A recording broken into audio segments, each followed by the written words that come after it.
अस्सलाम वालेकुम dear students, दो तीन बातें आपको मोस्ट इंपॉर्टेंट बताने जा रहा हूँ, वो सुन लें आप, काइंडली सुन लें, आपका ही फ़ायदा है, काफ़ी आपका फ़ायदा है। ठीक है, दो तीन बातें आपको बताने जा रहा हूँ यहाँ पर। ठीक है, सबसे पहले तो आपको बता दें कि आज इस वीडियो में आपको फर्स्ट ईयर फिजिक्स के चैप्टर नंबर 1 के मोस्ट इंपॉर्टेंट शॉर्ट क्वेश्चन बताएंगे और ये सॉल्व्ड हैं और इजी वर्डिंग में लिखे गए हैं, आप इनको ईजिली याद कर सकते हैं। ठीक है, और जल्दी पिकअप कर लेंगे, मतलब इतने ईजी लिखे गए हैं ये, और आपके लिए काफ़ी फ़ायदेमंद साबित हो सकते हैं अगर आप इनको याद करते हैं तो। ठीक है, तो स्टूडेंट्स देखें यहाँ पर आप गौर से बात सुने कि ये जो 15 शॉर्ट क्वेश्चन दिए गए हैं ना, अगर आप इधर से करना चाहते हैं यानी इसके आंसर इधर से याद करना चाहते हैं तो आप इधर से भी कर सकते हैं, अदरवाइज़ आपके पास कोई भी की बुक है तो आप वहाँ से इनको याद कर ले, लेकिन करने आपने ये 15 के 15 ही हैं, क्योंकि ये बहुत ज़्यादा इंपॉर्टेंट है, बहुत ज़्यादा इंपॉर्टेंट है ये।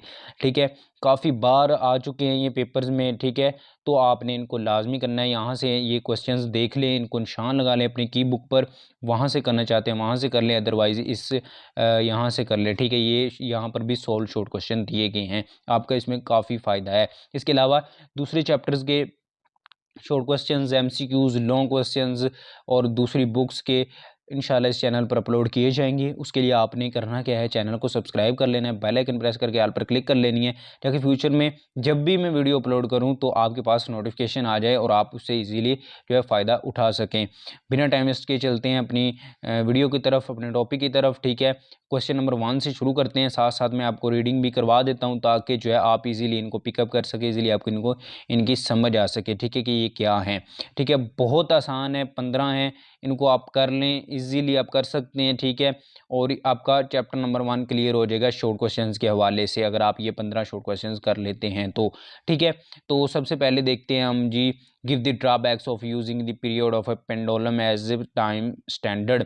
ठीक है, तो ये देख लें, इसमें आपने ड्रॉबैक्स बताने हैं, 3 ड्रॉबैक बताने हैं। ठीक है, वो लिखे गए हैं आपके सामने, नंबरिंग भी दी गई है। पहला है change in time period because of air friction, दूसरा है पोजीशन फ्रॉम सी लेवल, तीसरा है चेंज इन पोजीशन फ्रॉम, ये सी लेवल का ये ऊपर हाइडिंग है, फिर आगे लिखा हुआ है। फिर जो है तीसरा देखिए इफेक्ट ऑफ टेम्परेचर, टेम्परेचर का क्या इफेक्ट होता है। ठीक है, तो ये क्वेश्चन नंबर 1 था। ठीक है, इसके बाद यहाँ पर क्वेश्चन नंबर 2 की तरफ चलते हैं। क्वेश्चन नंबर 2 देखिए, name several repetitive phenomena that occur in nature that could serve as reasonable time standards. अगर आपको यहाँ से समझ आती है, यहाँ से इजी लगते हैं तो आप यहाँ से कर लें, अदरवाइज आपको के पास कोई भी की बुक है तो आप वहाँ से कर लें, लेकिन करें यही शॉर्ट क्वेश्चन। ठीक है, ये मोस्ट इंपॉर्टेंट है। Rotational time of earth about its axis of rotation, rotational time of moon around the earth, ये जो सिवरल रिपीटेटिव फिनोमिनाज हैं। ठीक है, the complete rotation time of the earth about the sun can be consider at standard time, atomic vibration in crystals. Question number 3 देखिए, how many seconds are there in one year, एक साल में कितने seconds होते हैं, ये आपने calculate करके बता देने हैं। 365 डेज हैं, फिर एक डे में 24 आवर्स हैं, फिर 24 आवर्स में देखें कि क्या बनता है। ठीक है, इसके बाद घंटे, सेकंड्स, ये सारे कैलकुलेट करके आपने बता देने हैं।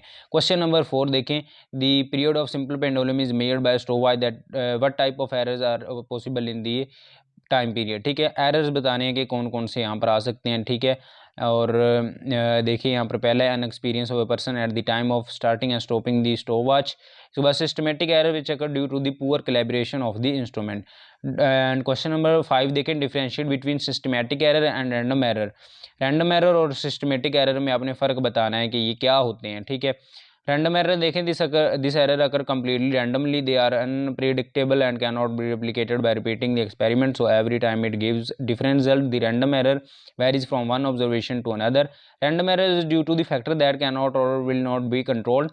Random error occur due to the faculty, procedure or experience of person. Systematic error देखें, systematic error is where the same error is present in all readings. Systematic error is repeated each time and it produces consistency errors.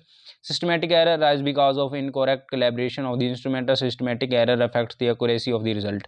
Also called zero error और positive और negative error, इसे कहते हैं ये systematic error को। ये आप देख लिए, ये डिफरेंस था इनमें। ठीक है, systematic error and random error में। एंड 6 नंबर पर क्वेश्चन है, what define significant figures. Any In any measurement, the accurate down digits and the first doubtful digit are called the significant figure. For example, the number of significant figure in the measurement of 202.59 is 3. Write the dimensions of pressure. ये काफ़ी important है, ये सारे important, लेकिन इनमें से ये बहुत ज़्यादा इंपॉर्टेंट है कि आपने डायमेंशंस मालूम करनी है, प्रेशर की पहले मालूम करनी है, right the dimensions of pressure. इसके बाद आपने right the dimensions of density, density की ये 2 क्वेश्चन हो गए। इसके बाद dimensions of force, F is equal to M A, आपको फार्मूला याद होगा, right the dimensions of force.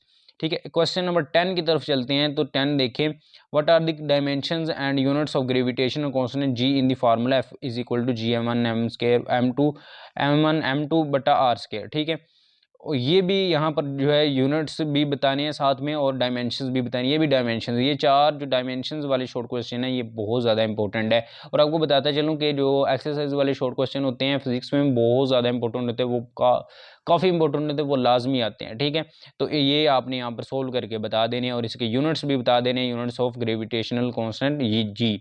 ठीक है, इस बार क्वेश्चन नंबर 11 है, तो ये भी देख लें, ये भी डायमेंशन इसकी मालूम करनी है। Show that equation is equal to M C square is dimensionally correct.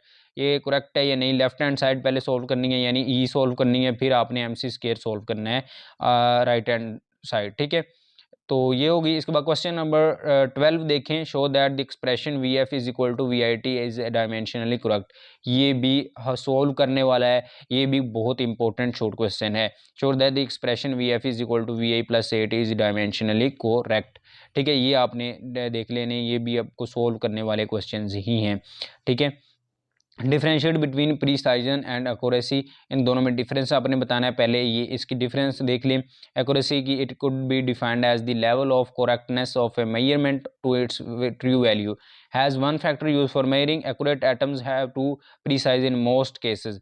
इसके बाद प्रीसाइजन देख लें। It could be defined as the sharp exactness of measurement has multiple factors for measuring. ये थे जिनमें डिफरेंस।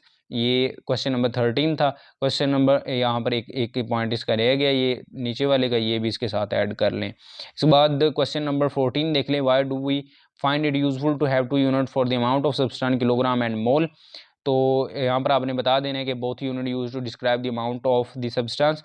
किलोग्राम यूज़ होता है जी major macro objects के लिए, जैसे लार्ज ऑब्जेक्ट्स हैं। जो मोल होता है वो होता है यूज़ होता है माइक्रो ऑब्जेक्ट्स, छोटे ऑब्जेक्ट्स को, जैसे एटम्स, मॉलिक्यूल, उनको ऑब्जर्व करने के लिए। ठीक है, तो मेजर करने के लिए, सॉरी, ये होता है यूज़। ठीक है, तो ये आपने बता देने हैं दो यूजेस के। ठीक है, difference between radian and C radian 2 मरतबा लिखा गया, उसके लिए माजरत।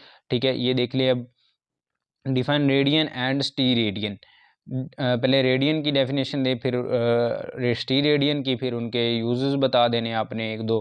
ठीक है, देखिए, radian a unit of measure for angles. 1 radian is the angle made at the centre of circle by an arc whose length is equal to the radius of the circle. The steradian or square radian is the SI unit of solid angle. It is used in three-dimensional geometry and is analogous to the radian, which quantifies planar angles.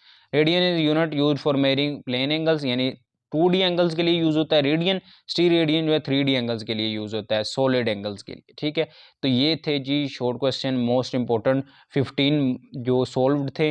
और अगर आपको इसकी PDF चाहिए तो आप जो है मुझे व्हाट्सएप पर कॉन्टैक्ट कर सकते हैं। व्हाट्सएप का नंबर जो है अबाउट सेक्शन में होगा या फिर डिस्क्रिप्शन में होगा, तो वहाँ से आप ये PDF हासिल कर सकते हैं।